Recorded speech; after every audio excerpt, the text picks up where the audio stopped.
Seja muito bem-vindo, você que está aqui hoje conosco, você que nos assiste online também, seja muito bem-vindo. Uma alegria estar com você aqui. Nós estamos em uma série de mensagens, hoje é a terceira mensagem dessa série. Se você não assistiu a primeira e a segunda mensagem, é importante que você assista para você entender com profundidade o que nós estamos falando hoje. Você pode assistir isso nos podcasts no site ministériocasadopai.com.br ou no nosso canal do YouTube, né? Então, você pode assistir a primeira e a segunda mensagem, que tem como título Angústia, Desconfiança e Medo, Relacionamentos que Destroem, né? E hoje nós estamos na parte 3 dessa série e nessa parte 3 nós vamos ter um subtítulo, e o subtítulo é Quando Fazemos Nossos Medos Criar Vida. Você já assistiu aqueles filmes assim, que a pessoa tem um medo na imaginação dela, né? E aí, de repente, por algum poder mágico, aquele medo vem para o mundo real e ele cria forma? Sabe, esses filmes assim? Então, muita gente tem vivido isso na sua vida prática aqui na Terra. E Saul fez isso. Saul fez os medos dele criar vida. Deixa eu te explicar. Por exemplo, uma mãe vai casar a filha dela, certo? Com um rapaz. Mas ela olha para o genro e fala assim, esse genro não é o genro que eu sonhei para minha filha. Está entendendo? E aí ela fala assim, poxa, será que esse casamento vai dar errado? E se esse casamento der errado, minha filha vai sofrer tanto. Aí ela começa a ter aquele medo. Aí ela começa a ter desconfiança de que o genro vai tratar a filha mal ou qualquer coisa do tipo. Aí agora ela começa a tratar o genro mal. Está entendendo? Começa a perseguir o genro. O genro não fez nada contra a filha. O genro está ok. Mas ela começa a perseguir o genro. Ela começa, sabe, dar umas alfinetadas no genro. Aí, de repente, o genro começa a falar com a esposa. Poxa, sua mãe está e tal, me perseguindo. Aí a filha fala, não fale da minha mãe. Você está entendendo? Aí agora já começa uma discussão entre o marido e a esposa lá, porque a mãe da esposa está dando uma certa perseguida no genro. Por quê? Porque ela tinha medo que o casamento não desse certo, por medo de que o casamento não desse certo. Quem está comigo? O que essa mãe está fazendo? Ela está trazendo para o mundo natural os medos dela. O casamento ia muito bem, obrigado, até ela colocar os medos dela sobre o genro. Faz sentido para você?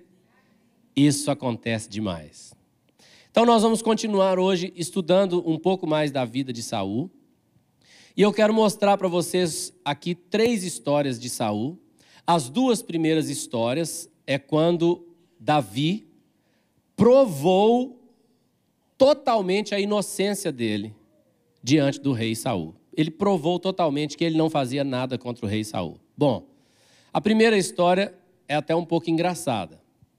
O Davi estava fugindo, ele era um fugitivo, porque o rei Saul queria matá-lo, apesar dele ser inocente, apesar dele nunca ter feito nada contra o rei Saul. O rei Saul, por causa das noias na cabeça dele, como diria um bom cearense, estava perseguindo Davi. Davi, então, estava fugindo e ele estava escondido dentro de uma caverna. E o rei Saul juntou o exército e foi procurar Davi. Enquanto ele estava procurando Davi, quando ele passou perto da caverna, sabe o que aconteceu? Deu uma dor de barriga nele. E aí, ele junto com os soldados ali, ele tinha que procurar um lugar, né, para resolver o problema. Adivinha onde ele foi, como diz a Bíblia, esvaziar o ventre? Dentro da caverna onde Davi estava escondido. Imagina, ele entrou naquela caverna, tirou a roupa, né, tirou o manto dele, colocou lá no chão e foi esvaziar o ventre. E foi assim que Davi estava lá olhando Saul naquela situação ridícula. E um dos guerreiros de Davi falou, Davi, hoje o Senhor entregou o rei Saul em suas mãos. Vamos atravessar ele aqui, rapaz. O coração de Davi temeu ao Senhor e falou assim: eu não vou estender a minha mão contra o ungido do Senhor. E aí Davi foi lá sem Saul notar, pegou o manto, de Saul e cortou um pedacinho da ponta do manto, da orla do manto de Saul. Quando ele cortou aquele pedacinho, a Bíblia diz que o coração dele tremeu. E ele saiu, não encostou em Saul. Saul terminou aquela cena ridícula lá, vestiu a roupa dele e saiu da caverna. Quando ele saiu da caverna, Davi saiu atrás e falou: meu rei, meu senhor e meu pai, por que o senhor está perseguindo a mim? O senhor saiu para perseguir uma pulga, ele falou. Eu não sou ninguém, mas eu não fiz mal nenhum contra o Senhor, ó rei. Olha que eu tenho na minha mão um pedaço da orla das suas vestes que eu cortei quando o Senhor estava na caverna, porque Deus entregou o Senhor hoje na minha mão. Mas eu tive a sua vida como preciosa, Davi disse, e assim tenha Deus a minha vida como preciosa e me livre. Saul viu que Davi podia ter matado ele, mas Davi não matou. Você está comigo? Então, olha o que o rei Saul respondeu a Davi, 1 Samuel 24, verso 18. Mostraste hoje que me fizeste bem, pois o Senhor me havia posto em tuas mãos, e tu me não mataste. Então agora o rei Saul está vendo. Davi podia ter matado ele e não matou. Você está entendendo? A segunda história é também parecida com essa. Saul foi embora, Davi não foi junto, porque sabia que Saul cada dia pensava uma coisa, uma hora falava que não ia matar, mas matava, não era assim?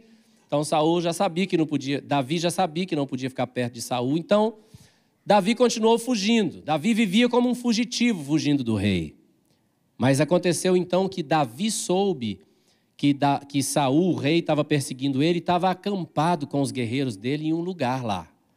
Aí ele chamou um dos guerreiros dele, Davi, e falou assim: vamos lá onde o rei Saul está acampado, que eu quero fazer uma coisa lá. Aí eles foram. Chegaram lá à noite, num monte, nas versões tradicionais, como eu gosto, revista e atualizada, era o outeiro de Aquila, o monte de Aquila. E lá estava Davi e os seus guerreiros acampados. E Davi mandou o guerreiro dele ir lá onde o rei Saul estava dormindo e pegar as armas do rei Saul.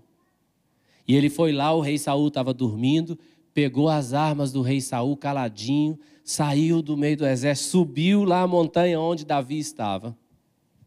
E aí lá de cima, Davi gritou para o comandante do rei: ei, você aí, não protege o seu rei direito, não? Ele perguntou: quem é que está aí que grita ao rei? Aí o rei reconheceu, e o comandante reconheceu que era a voz de Davi. És tu, Davi? Sim, sou eu. Você não guarda a vida do seu rei, não? Cadê as armas dele? Aí eles foram olhar, cadê as armas do rei? E Davi falou: estão aqui, ó. Nós fomos aí pegar a arma e nós poderíamos ter matado o rei. Mas, ó rei Saul, entenda que eu não sou contra o Senhor. Eu sou inocente, o Senhor está perseguindo um cão morto. O Senhor está me perseguindo à toa. Eu nunca fiz, nem vou fazer nada contra o Senhor. E aí Davi mandou que o rei mandasse alguém lá pegar as armas dele de volta, devolveu as armas para Saul. Davi estava demonstrando que ele não queria fazer nada contra Saul. Quem está entendendo? Então, olha o que Saul respondeu dessa vez. Capítulo 26, verso 21, diz assim: então disse Saul: pequei. Você está aqui comigo, querido? Você está no mundo cibernético ou no mundo real? Então disse Saul: pequei. Volta, meu filho Davi, pois não tornarei a fazer-te mal, porque foi hoje preciosa a minha vida aos teus olhos. Olha o que Saul disse: eis que tenho procedido como louco e errado excessivamente. Saul mesmo reconhece que ele está agindo feito um doido. Por quê? Porque Davi nunca fez nada contra Saul. Mas Saul, como nós estudamos nos 2 primeiros dias, era inseguro demais. Saul vivia com aquela angústia, Saul vivia com aqueles medos de perder o reino para Davi. Davi nunca quis o reino. Está entendendo? Medo de perder, medo de perder. Ele vivia com aquelas ansiedades, com aqueles medos. Saul teve todas as provas que Davi era inocente, mas deixou aquela guerra interior crescer de tal maneira que Saul começou a fazer os próprios medos dele se tornar realidade. Eu vou mostrar algumas maneiras como Saul fez isso, e eu quero mostrar para você a última história que nós vamos estudar de Saul nessa série. Mas eu quero te falar antes como que Saul fez os medos dele se tornar realidade. Existe um termo muito usado pelos psicólogos chamado autossabotagem. E eu vou te explicar o que é autossabotagem. É quando você faz uma coisa conscientemente ou inconscientemente para se prejudicar ou para prejudicar algo que você está fazendo. Então, eu vou ler para você o conceito de sabotagem e de autossabotagem. Você pode ler comigo aí nas telas, por favor. Olha bem, sabotagem, por sua vez, é o ato ou efeito de sabotar, que significa dificultar ou prejudicar uma atividade. Autossabotagem, portanto, é agir contra si mesmo, ou seja, atrapalhar as próprias tarefas. Veja bem, é aquela pessoa que diz assim, ó, eu queria muito que isso desse certo. Eu queria muito que isso desse certo. Mas vamos apostar que vai dar errado? Aí ela começa a fazer as coisas para dar errado. Você está entendendo? Lembra da mãe que eu falei que estava casando a filha? Eu queria muito que o casamento da minha filha desse certo. Mas vamos apostar que vai dar errado? Aí ela começa a pegar no pé do genro. Você está entendendo? É a pessoa que fala, eu queria muito que esse emprego desse certo. Ia me ajudar tanto a pagar minhas contas. Mas vamos apostar que vai dar errado? Aí começa a chegar atrasado. Falta um dia. Pega uma gripe, pega um atestado de uma semana. A pessoa começa a se sabotar. Entendeu? Ela começa a fazer coisas que prejudicam o processo dela mesmo. Porque, na verdade, ela quer que dê certo, mas ela tem uma insegurança que já fala para ela que não vai dar certo. Entendeu? E ela sabe que se não der certo, ela vai se sentir culpada. Então ela faz, não dá certo. Consciente ou inconscientemente. Essa pessoa, depois de cada uma dessas situações, ela vive um misto de sentimentos, sabe? Culpabilidade.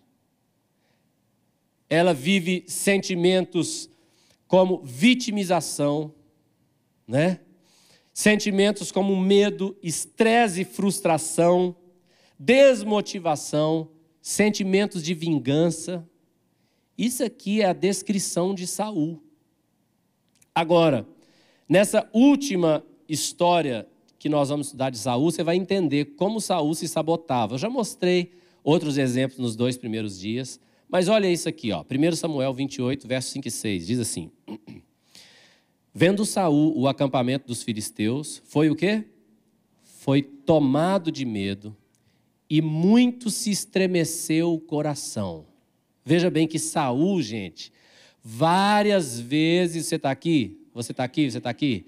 Saul, várias vezes você vai ver esse tipo de frase acompanhando a vida dele. Foi tomado de medo, teve medo, tinha medo. Está entendendo? Sempre desconfiando, sempre inseguro. Agora, ele foi tomado de medo. Quando ele foi tomado de medo, sabe o que ele fez?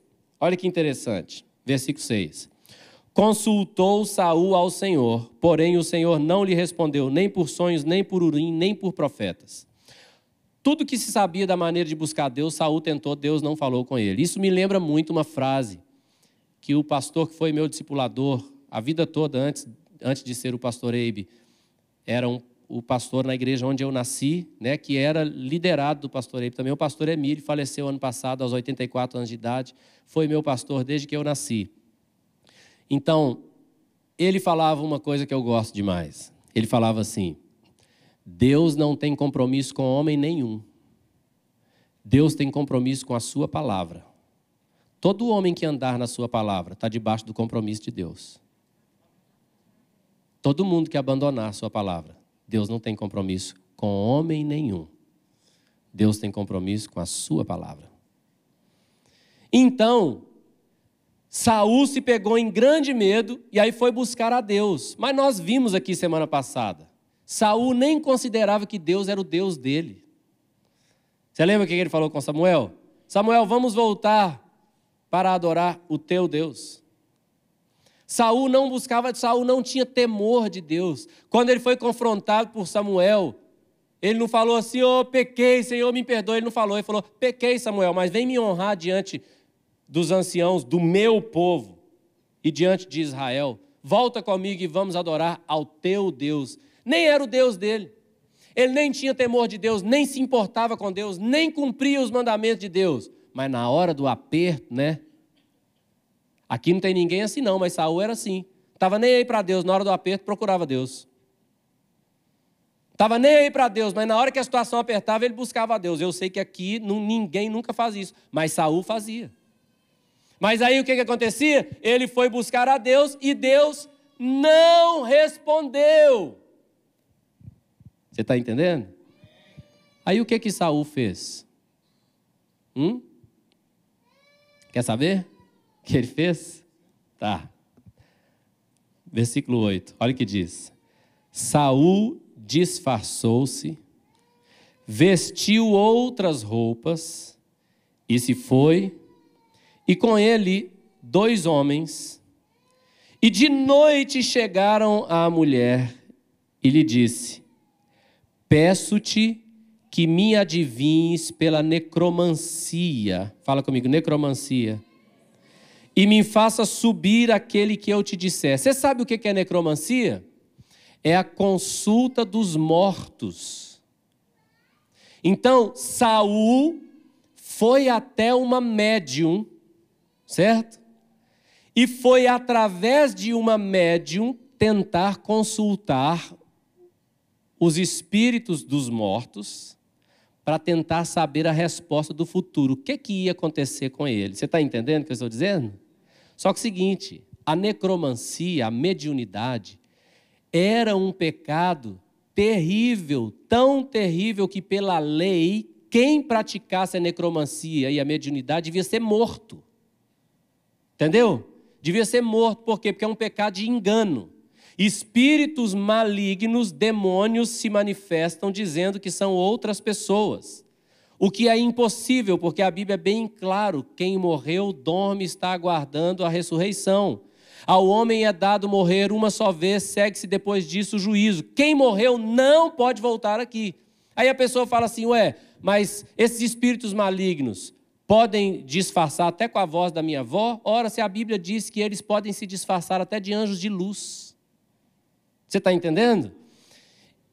Quando Saul, então, foi consultar essa médium, olha o que ela disse para ele. Próximo versículo 9.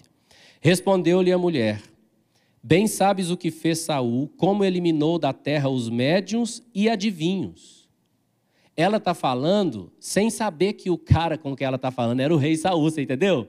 Então ela está falando com ele: você está vindo me consultar, rapaz? Você não sabe que Saul mandou matar todos os médios e adivinhos? Aí, olha bem, o que ela fala? Por que, pois, arma cilada a minha vida para me matares? Presta atenção, gente. Olha como Saul se sabotava. Saul sabia que era mandamento da lei de Deus que não podiam haver médiuns na terra.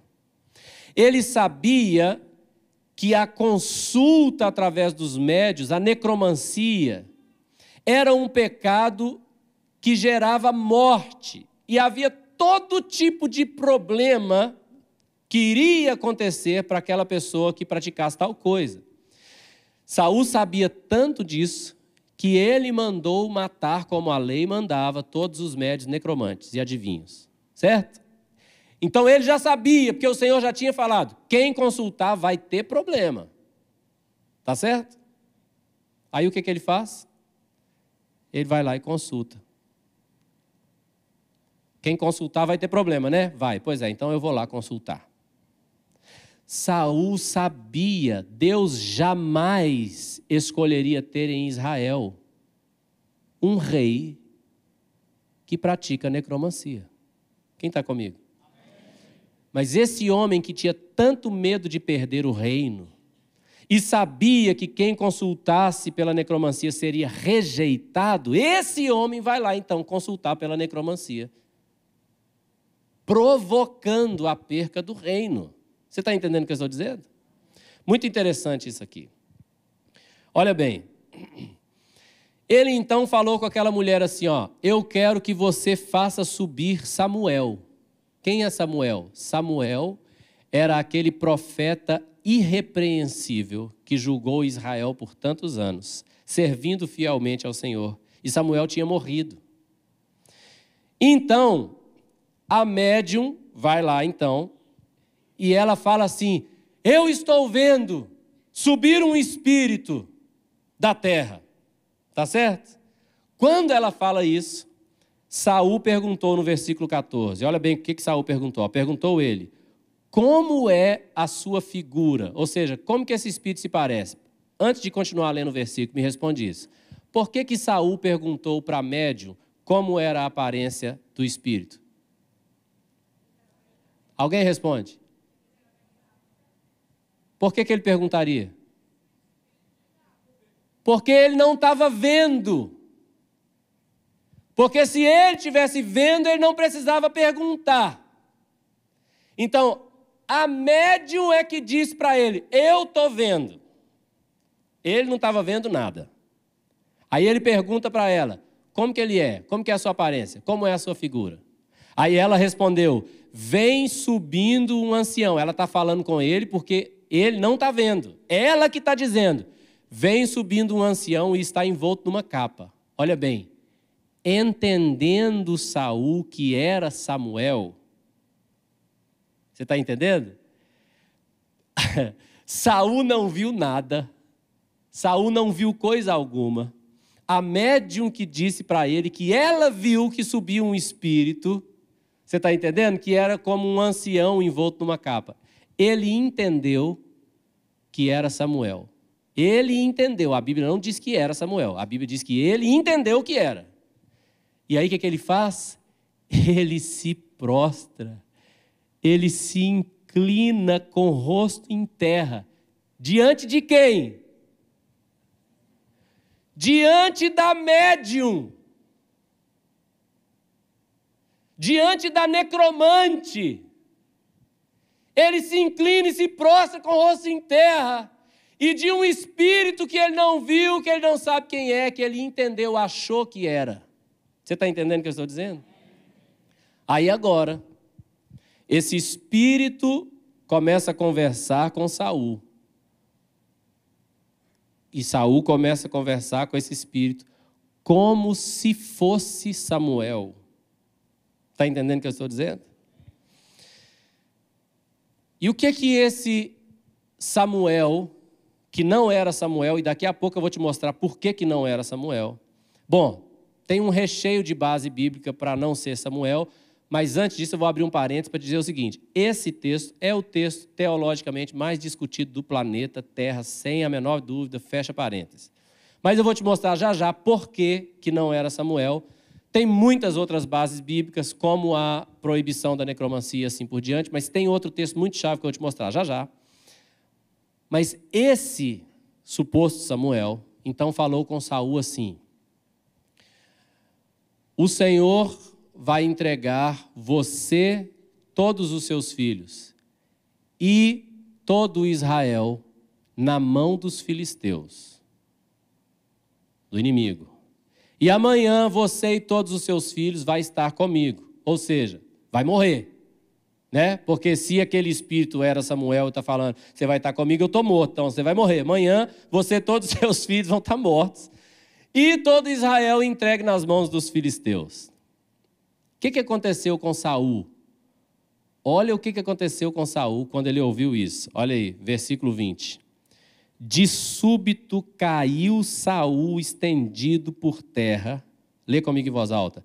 E foi tomado de grande medo. Por quê? Por causa das palavras de Samuel. Que Samuel? O Samuel é o Samuel, entre aspas aqui, que ele entendeu que era. Ele não viu, Saul não viu, Saul não ouviu a médium que disse. Tá certo? Então ele foi tomado de medo. E faltava-lhe forças porque não comera pão todo aquele dia e toda aquela noite. Muito interessante. Sabe o que aconteceu? Bom, primeira coisa, essa palavra que foi dita por esse espírito aqui, que Saul estava recebendo como sendo palavras de Samuel, elas não se cumpriram em sua totalidade. Elas cumpriram uma parte, outra parte não se cumpriu, tá?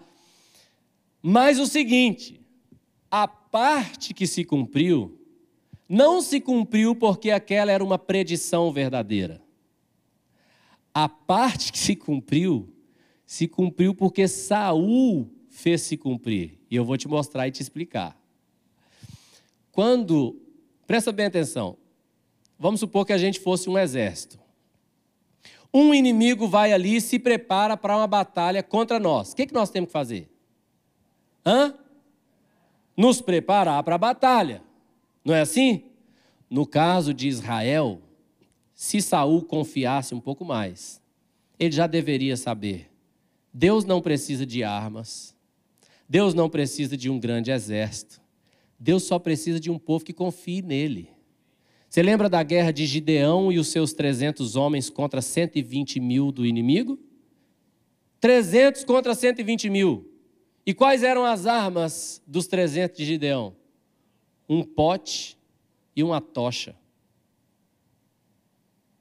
Qual era a estratégia de Gideão? Joga o pote no chão quando eu gritar.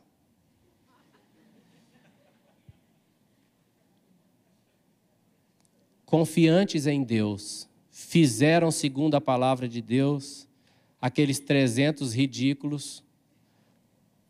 Aqueles caras, nenhum deles era muito normal, gente. Eu sempre falo isso.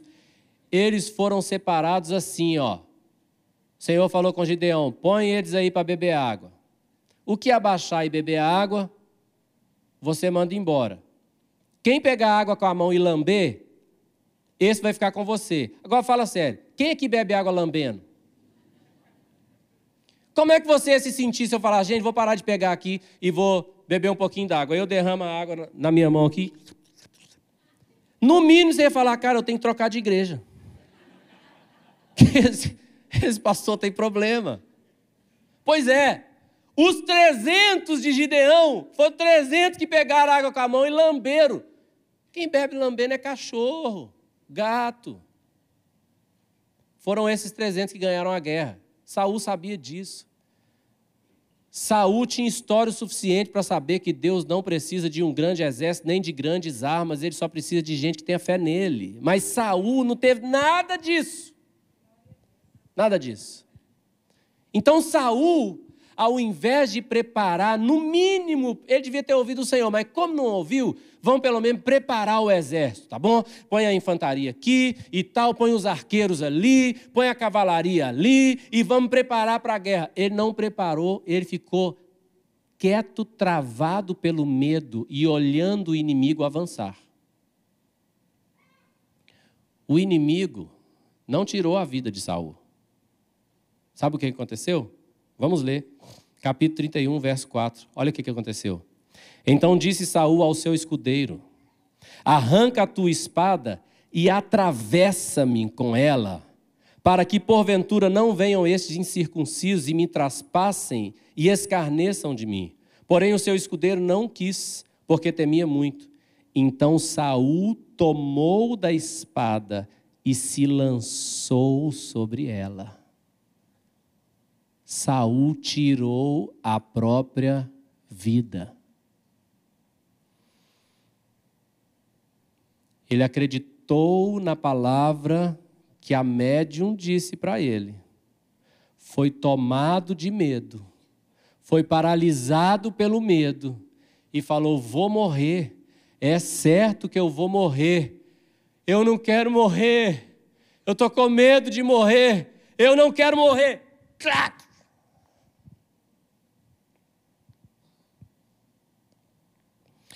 Saul perdeu a vida e o reino que tinha tanto medo de perder. Mas ele não perdeu pelas mãos de Davi.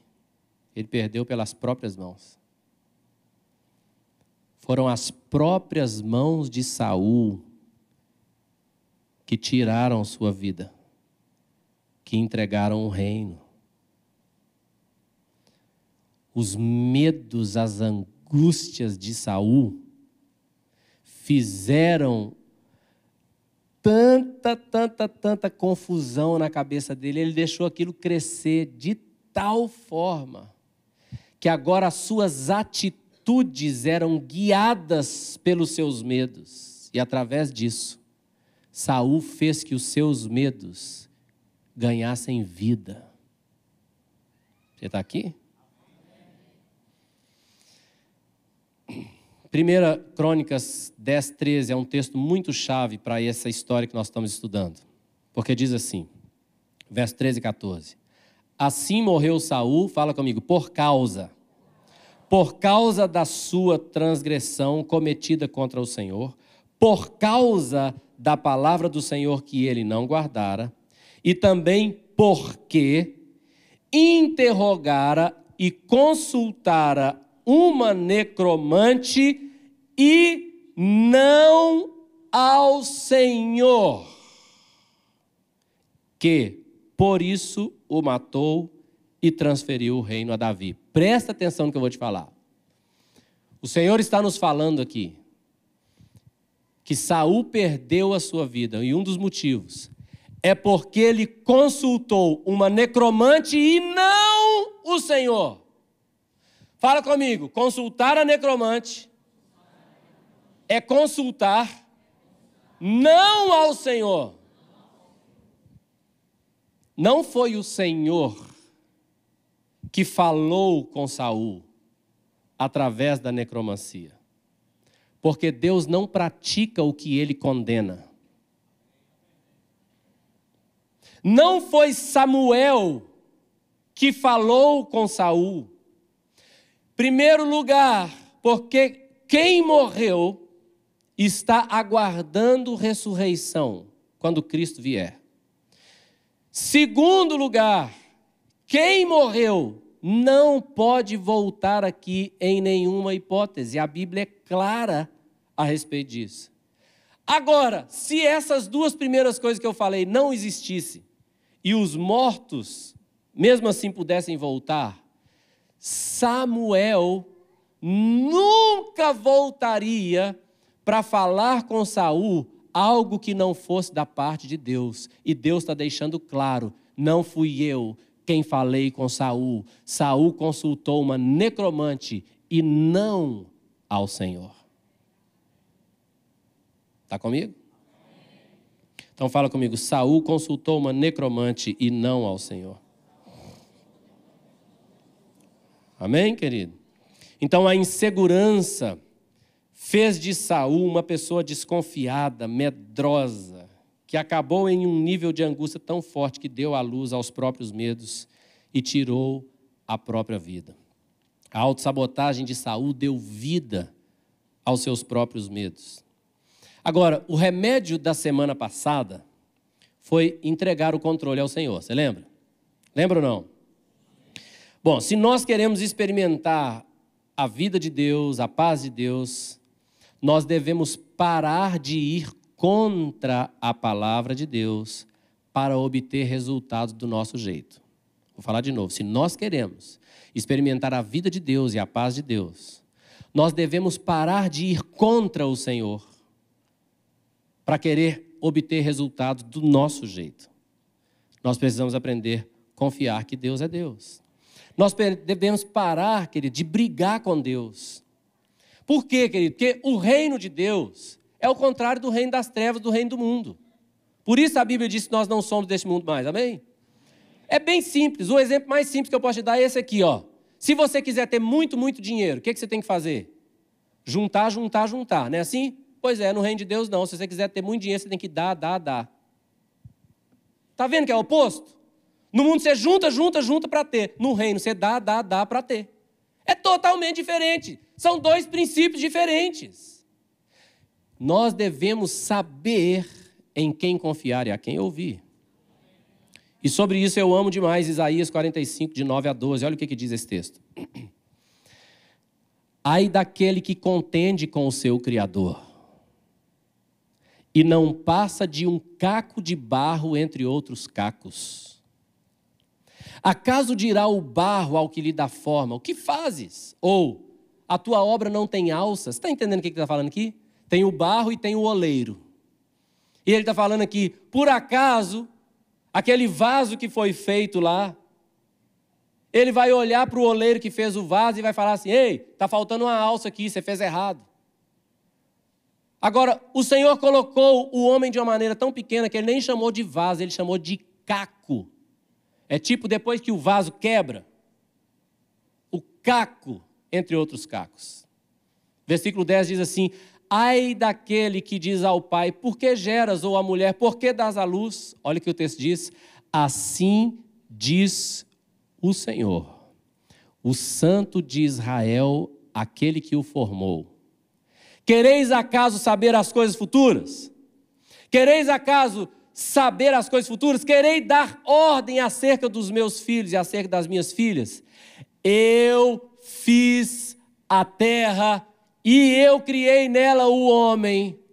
As minhas mãos estenderam os céus e a todos os seus exércitos dei as minhas ordens. Nós vamos contender com Deus? Nós vamos querer discutir sabedoria com Deus? Deus fala, vai para a direita. Eu falo, não, mas eu acho que para a esquerda é melhor. Esse negócio aí está muito... Eu sei que está escrito na Bíblia aí, mas isso aí, sabe como é? Eu sou diferente. Eu sou diferente. Eu que sei o que é bom para mim. Você está entendendo, querido? É gente que não aprendeu a confiar e entregar tudo ao Senhor. Sabe por que Davi vivia em paz? Davi é uma pessoa que você vê o coração dele em paz. Nós falamos semana passada, Davi falou, quando deito logo pego no sono, porque só o Senhor me faz repousar em segurança. Davi. Repousando enquanto era perseguido. Esse era Davi. Sabe por que Davi nunca se preocupava em defender sua vida? Ele falou, minha vida pertence ao Senhor. Então eu não preciso ser meu escudo. O Senhor é meu escudo. Eu não preciso ficar me protegendo. O Senhor é a minha fortaleza. Sabe por que Davi não saiu para defender o seu reino? Porque ele falou, o reino não é meu. O reino é do Senhor. Ele quis deixar comigo há um tempo, aprove a ele. O dia que ele quiser tirar, ele tira. Não é meu, nunca foi meu. Eu não nasci dono dele. O reino é do Senhor. Davi sabia de uma coisa que nós precisamos aprender. O Senhor cuida bem do que é dele. Então Davi não precisava se defender. Quando ele estava fugindo de Salomão, fugindo de Absalão querendo roubar o reino dele, ele estava fugindo. Um homem da tribo de Benjamim, que era a mesma tribo de Saul, chegou perto de Davi e começou a tacar pedra em Davi. Davi era o rei. Começou a tacar pedra em Davi e amaldiçoar Davi. Um dos guerreiros de Davi, que estava filho de Zeruia, estava com Davi do lado dele, olhou para ele e falou assim, Davi, deixa eu ir lá e arrancar a cabeça desse cão morto. O guerreiro falou. Sabe o que Davi falou com ele? Davi falou assim, o que tem eu contigo, filho de Zeruia? Não vai fazer isso não. Olha o que Davi falou. Davi falou assim, quem sabe é Deus. Peraí. Quem sabe é Deus o que? Deus está amaldiçoando Davi? Não. Olha o coração de Davi, é lindo demais, gente. Olha o que ele fala aqui, 2 Samuel 16, 12. Talvez o Senhor olhará para a minha aflição e o Senhor me pagará com o bem a sua maldição desse dia. O que o Senhor está falando?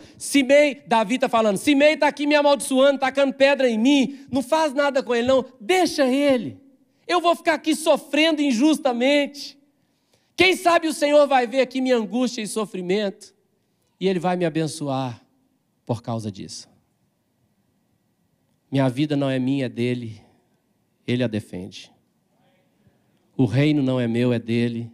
Ele o defende. Irmãos, algumas pessoas falam comigo assim, pastor, eu vejo que o senhor dá tudo que o senhor tem, né? O senhor já deu casa, apartamento, o senhor já deu um monte de carro para construir aqui esse lugar, essa igreja. Como é que é esse negócio de dar tudo? Eu sempre respondo às pessoas no nível que elas me perguntam, né? Mas hoje eu vou falar com você no nível do que eu e a minha esposa vivemos. Eu não dou nada. Eu não dou porque eu não tenho. Então não é que eu dei minha casa, que eu dei meu apartamento. Eu não podia dar porque não era meu, era dele. Tudo que eu tenho pertence a ele sempre. A minha vida pertence a ele. O meu casamento pertence a ele. Os meus filhos pertencem a ele. Portanto, eu tenho paz. Porque eu não preciso ficar preocupado a respeito do futuro dos meus filhos. Eles pertencem ao Senhor e o Senhor sabe cuidar bem do que é deles. Sempre tem aquelas pessoas pessimistas, né? Meus filhos crescendo, sendo exemplo. Aí as pessoas falam, pastor, mas é a fase. O senhor vai ver quando tiver 5 anos. Aí teve 5 anos, uma bênção, cheios de Jesus, cheios do Espírito Santo, comportados, bons alunos. Aí, mas é a fase, o senhor vai ver quando tiver 7 anos, uma bênção. Vai ver quando tiver 10. E aí, pastor, abre seu olho, viu? Está chegando essa fase aí, 11, 12, 13 anos, rapaz, adolescência, é um negócio, sei o quê, tarará. Aí fizeram 11, 12, 13, 14, 15. Vai conversar com eles. Cheios de Jesus, cheios do Espírito Santo. Nunca tive problema, porque meus filhos não são meus filhos pertencem ao Senhor e o Senhor sabe cuidar do que é dele. Então eu não tenho estresse, eu não tenho dor de cabeça, eu não tenho preocupação. Você está entendendo o que eu estou falando? Minha vida está nas mãos do meu Senhor. E Ele sabe cuidar bem do que é seu. Então, o remédio de hoje é um só. Bom, na semana que vem, vai ser a última mensagem dessa série, nós vamos aprofundar muito em todos esses remédios que nós estamos falando todas as semanas, tá certo? Então, pensar mal do outro é pecado, nós falamos no primeiro dia, não é assim? O Senhor me deu um novo coração, amém? O Senhor me deu uma nova maneira de pensar, né? Nós devemos entregar tudo ao Senhor, mas hoje, o remédio de hoje é confiar que o Senhor cuida do que entregamos a Ele. Fala isso comigo em voz alta.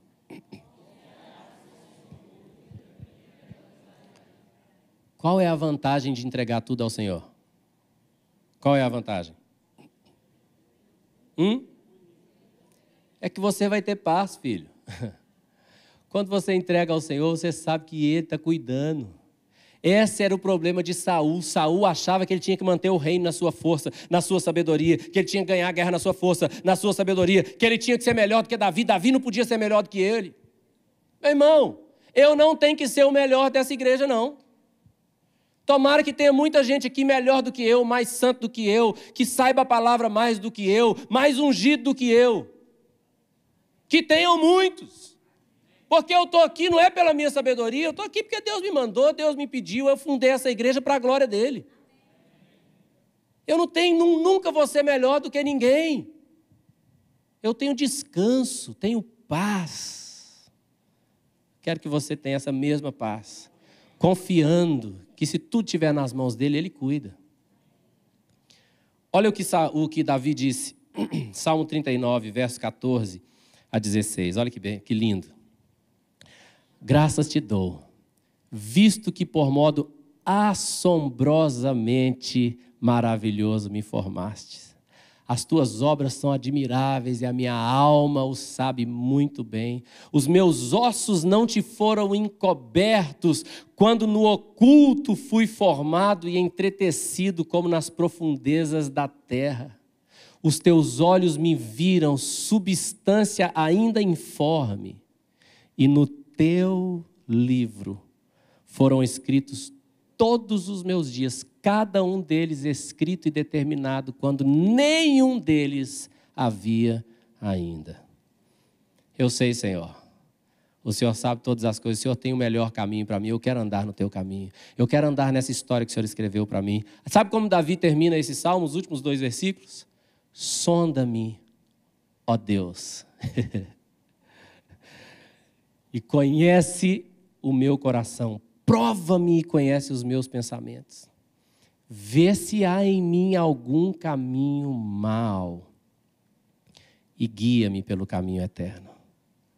Davi está falando, eu sei que o Senhor sabe tudo, o Senhor me conhece por dentro e por fora. Foi o Senhor que me formou, foi o Senhor que me criou. O Senhor que escreveu todos os dias que o Senhor planejou para mim. Então, Senhor, eu quero ser ensinável. Sonda-me e conhece. Olha se tem em mim algum caminho mau. Se tiver, Senhor, me guia pelo caminho da verdade. Me guia pelo teu caminho. Eu quero seguir o teu caminho. Se tiver algum caminho mau em mim, eu quero tirar isso. Eu confio que o teu caminho é o melhor. Salmo 119, 105. Lâmpada para os meus pés é a tua palavra e luz para os meus caminhos. Eu confio na tua palavra. Que o Senhor levante a mim e a você como bem-aventurados. Sabe o que significa isso? Mais do que felizes. Pessoas que têm a alegria do céu. Que a sua vida seja de tal forma que quando você andar pelos lugares onde você anda, as pessoas olham e falam, vai aí, uma pessoa muito abençoada por Deus. Como que a gente vai ser assim? Quer saber? Vamos ler o último texto, eu quero te convidar a ficar de pé e ler comigo o último texto dessa noite.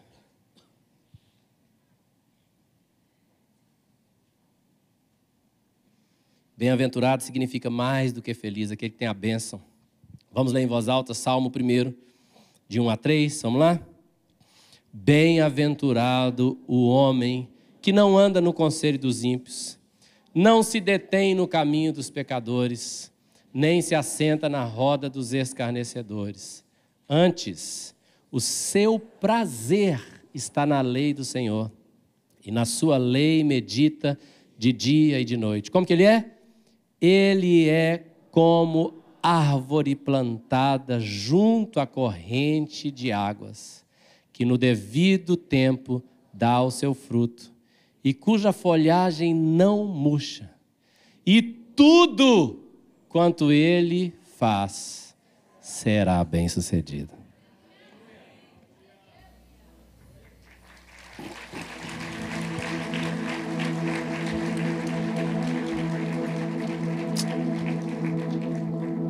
Você não vai terminar como Saul, porque você vai confiar tudo ao Senhor, na segurança de que o Senhor cuida do que é dele. Tudo que você confiar a Ele, Ele cuida bem. Eu não vou guerrear para ter. O Senhor guerreia por mim, porque tudo que eu tenho é dele. Você está entendendo o que eu estou dizendo? Você vai ter muita paz, querido, quando você entregar tudo nas mãos do Senhor.